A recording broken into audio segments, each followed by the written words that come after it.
오늘은 우리를 예상치 못하게 찾아와 고통을 안겨주는 불청객, 바로 장염에 대해 이야기해보려고 합니다. 장염? 그거 그냥 배 아프고 설사 좀 하는 거 아니야?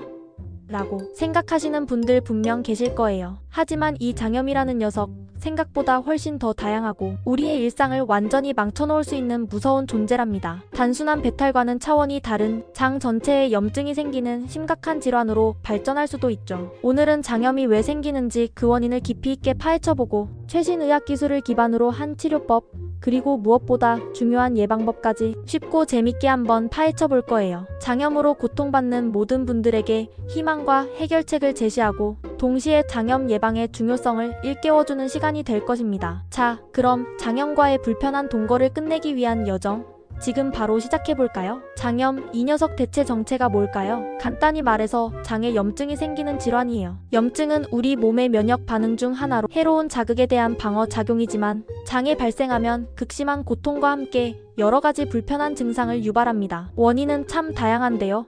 주로 세균이나 바이러스, 드물게는 원충에 의해서도 발생할 수 있습니다. 여름철에는 특히 상한 음식이나 오염된 물을 섭취함으로써 발생하는 식중독성 장염이 기승을 부리죠. 아, 어제 먹은 그 음식 때문인가? 왠지 찜찜하더니만이라는 생각을 해본 적 있다면 아마 식중독성 장염을 의심해 볼 수 있어요. 특히 야외 활동이 많아지고 음식이 상하기 쉬운 고온 다습한 환경에서는 더욱 주의해야 합니다. 바이러스성 장염은 아데노바이러스, 노로바이러스, 로타바이러스 같은 친구들이 주범이고요. 이들은 주로 사람 간의 접촉이나 오염된 음식물을 통해 전파됩니다. 특히 노로바이러스는 겨울철에도 강력한 전파력으로 장염 유행을 일으키는 주범으로 꼽히죠. 세균성 장염은 이질균, 살모넬라균, 캄필로박터균 같은 녀석들이 문제를 일으키는데요.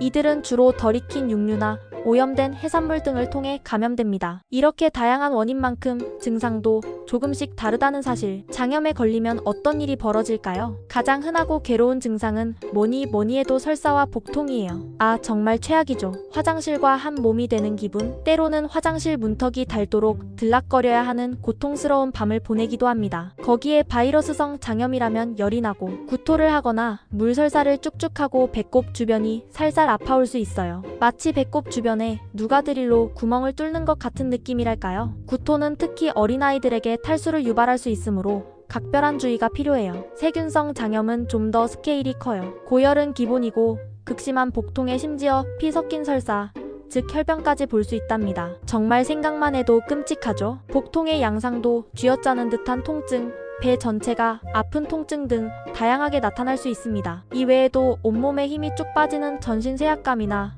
심하면 탈수 증상까지 올 수 있으니 절대 가볍게 넘겨서는 안 됩니다. 탈수는 심할 경우 생명까지 위협할 수 있는 심각한 합병증이므로 설사나 구토가 지속될 때는 반드시 수분 보충에 신경 써야 합니다. 특히 어린이나 노약자분들은 탈수에 더욱 취약하니 각별한 주의가 필요해요. 자, 그럼 장염에 걸렸을 때 어떻게 대처해야 할까요? 최신 치료법을 알아보자고요. 장염 치료의 핵심은 크게 세 가지로 나눌 수 있습니다. 1. 수분 보충은 생명. 탈수를 막는 것이 최우선. 장염에 걸리면 설사와 구토 때문에 몸속 수분과 전해질이 빠르게 빠져나가요. 그래서 탈수 증상이 올 수 있는데 이게 정말 위험합니다. 탈수는 두통, 어지럼증, 피로감을 유발하고 심하면 신부전이나 쇼크까지 올 수 있거든요. 탈수를 막기 위해서는 충분한 수분 섭취가 가장 중요해요. 끓인 물이나 보리차 같은 것을 미지근하게 마셔주는 게 좋습니다. 차가운 물은 장을 더 자극할 수 있으니 피하는 것이 좋아요. 단순한 물보다는 전해질이 포함된 이온 음료나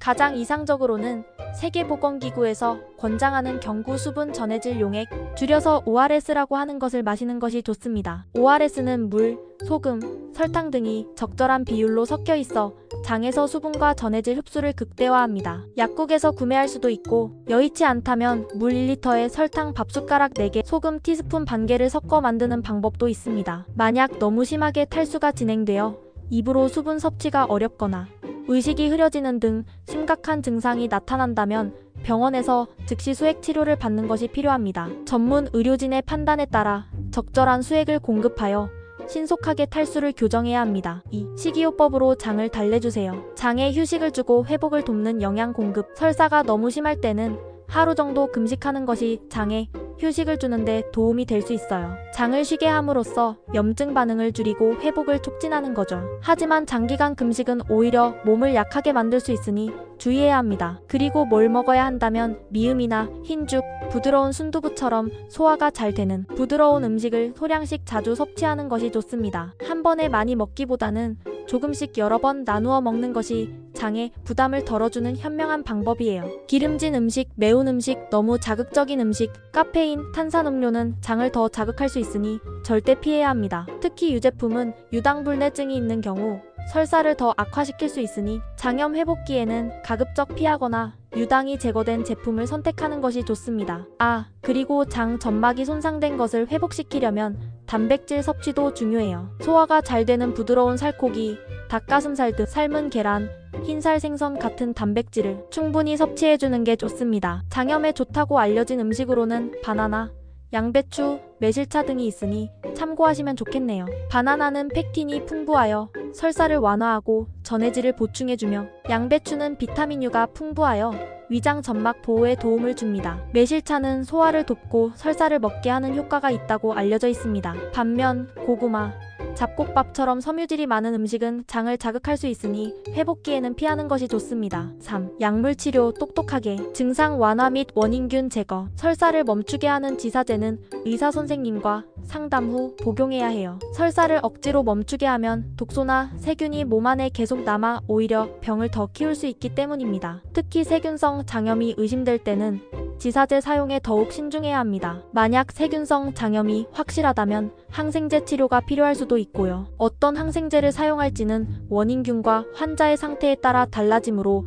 반드시 의사의 처방이 필요합니다. 설사 증상을 완화하는 장, 운동 억제제나 독소를 흡착하여 배출시키는 수렴 흡착제도 증상 완화에 도움을 줄 수 있습니다. 소화기능 회복을 돕는 소화제도 장염 후 소화불량 증상에 도움이 될 수 있고요. 그리고 장 건강에 좋다고 알려진 유산균은 장내 유익균을 늘려 장 건강 회복에 도움을 줄 수 있으니 꾸준히 섭취하는 것도 좋은 방법이에요. 유산균은 장내 미생물 균형을 개선하고 면역력 증진에도 기여합니다. 시중에는 다양한 종류의 유산균 제품이 나와 있으니 본인에게 맞는 제품을 선택하는 것이 중요합니다. 4. 휴식 최고의 약. 신체 회복을 위한 충분한 에너지 비축. 마지막으로 가장 중요한 것, 바로 충분한 휴식입니다. 몸이 아플 때는 쉬는 게 최고죠. 장염에 걸리면 몸의 면역력이 약해지고 에너지를 많이 소모하게 되므로 충분한 수면과 휴식을 통해 몸의 회복력을 높여주세요. 무리한 활동은 회복을 더디게 할 뿐입니다. 자, 이제 가장 중요한 예방법으로 넘어가 볼까요? 장염을 피하는 현명한 방법. 장염은 한 번 걸리면 정말 고생스러우니 무엇보다 예방이 중요합니다. 1. 개인위생관리. 기본 중의 기본이자 최강의 방패, 손 씻기. 이건 아무리 강조해도 지나치지 않아요. 질병관리청에서도 손 씻기를 가장 효과적인 감염병 예방법으로 꼽고 있습니다. 30초 이상 비누를 사용해서 흐르는 물에 꼼꼼하게 손을 씻는 습관을 들여야 합니다. 손가락 사이사이, 손톱 및 손등까지 놓치지 않고 씻는 것이 중요해요. 특히 외출하고 돌아왔을 때 밥 먹기 전, 화장실 다녀온 후에는 무조건 손을 씻는다고 생각하세요. 흐르는 물에 비누칠하여 손가락 사이, 손등, 엄지손가락, 손바닥을 골고루 문질러 씻고 흐르는 물에 충분히 헹궈내는 것이 올바른 방법입니다. 2. 음식 위생관리 철저하게. 식탁 위 안전수칙. 음식은 충분히 익혀 먹어야 합니다. 고기는 속까지 완전히 익히고 어패류는 85도 이상에서 충분히 가열해서 먹는 것이 좋아요. 특히 여름철 해산물은 비브리오 폐혈증 같은 무서운 질병으로 이어질 수 있으니 더욱 주의해야 합니다. 물은 끓여 마시는 게 가장 안전하고요. 약수터 물이나 정수기 물이라 할지라도 불확실하다면 끓여 마시는 습관을 들이는 것이 좋습니다. 칼이나 도마 같은 조리 도구는 식재료별로 구분해서 사용하고 사용 후에는 깨끗하게 세척하고 건조해야 합니다. 예를 들어 생고기용 도마와 채소용 도마를 따로 쓰는 것이 교차 오염을 막는 방법입니다. 남은 음식은 아까워 말고 먹을 만큼만 조리하고 남은 건 바로 냉장고에 넣어 보관하며 오래 두지 마세요. 냉장 보관 시에도 밀폐 용기에 담아 다른 음식과 섞이지 않도록 해야 합니다. 상온에 2시간 이상 방치하는 건 금물입니다. 특히 여름철에는 식중독균이 빠르게 번식할 수 있으므로 더욱 엄격하게 관리해야 합니다. 식재료도 신선하게 보관하고 유통기한을 꼭 확인하는 센스. 조금이라도 변질된 것 같으면 아깝다고 생각하지 말고 버리는 것이 현명합니다. 3. 장 건강관리 꾸준히 내부 방어력을 강화하라. 아침 식사를 포함해서 규칙적인 식사를 하는 것이 중요해요. 불규칙한 식사는 장에 부담을 주고 면역력을 약화시킬 수 있습니다. 물도 자주 마셔서 탈수를 예방하고 장 운동을 원활하게 해주세요. 하루에 8잔 이상의 물을 마시는 것이 권장됩니다. 장 면역력을 높이려면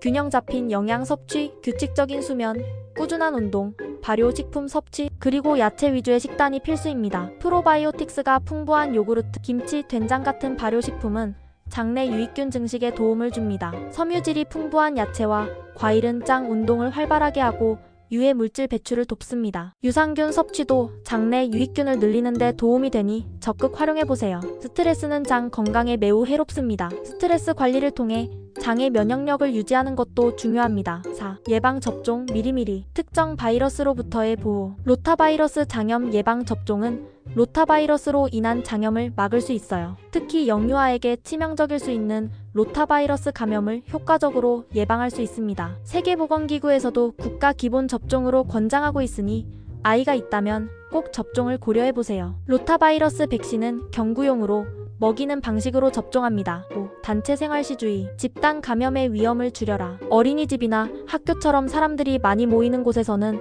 장염이 한번 발생하면 순식간에 퍼질 수 있어요. 특히 주의를 기울여야 합니다. 단체 급식소에서는 위생관리에 더욱 철저히 신경 써야 하며 개인 위생수칙 준수를 강조해야 합니다. 장염 증상이 있는 아동은 등원 등교를 잠시 중단하여 다른 친구들에게 전파되는 것을 막는 것이 중요합니다. 어라, 나만 아픈 게 아니었네? 만약 함께 식사한 사람들 중 2명 이상이 비슷한 증상을 보인다면 바로 보건소에 신고해야 합니다. 이건 집단 식중독일 가능성이 있으니까요. 신속한 신고와 역학조사를 통해 추가 감염을 막는 것이 중요합니다. 장염은 여름에만 걸리는 병이라고 생각하는 분들이 많은데 천만의 말씀, 겨울철에도 노로바이러스 같은 바이러스 때문에 장염이 많이 발생합니다. 그러니까 계절 상관없이 늘 조심해야 해요. 노로바이러스는 낮은 온도에서도 생존력이 강하며 소량의 바이러스만으로도 감염될 수 있어 특히 주의가 필요합니다. 그리고 면역력이 약한 어린이, 노약자, 만성 질환자분들은 장염 증상이 심해질 수 있으니 증상이 나타나면 바로 병원에 가서 진료를 받는 것이 가장 좋습니다. 이들은 탈수나 다른 합병증으로 이어질 위험이 더 크기 때문입니다. 오늘은 장염에 대해 자세히 알아봤는데요. 어떠셨나요? 생각보다 장염이 단순한 배앓이가 아니라는 점, 그리고 예방과 신속한 대처가 얼마나 중요한지 이제 잘 아시겠죠? 우리 몸의 건강은 작은 습관에서부터 시작된다는 것을 명심하고 오늘 알려드린 예방법들을 잘 실천해서 건강한 장과 함께 즐거운 일상을 보내시길 바랍니다. 다음 시간에도 유익하고 재밌는 정보로 찾아올게요. 시청해주셔서 감사합니다.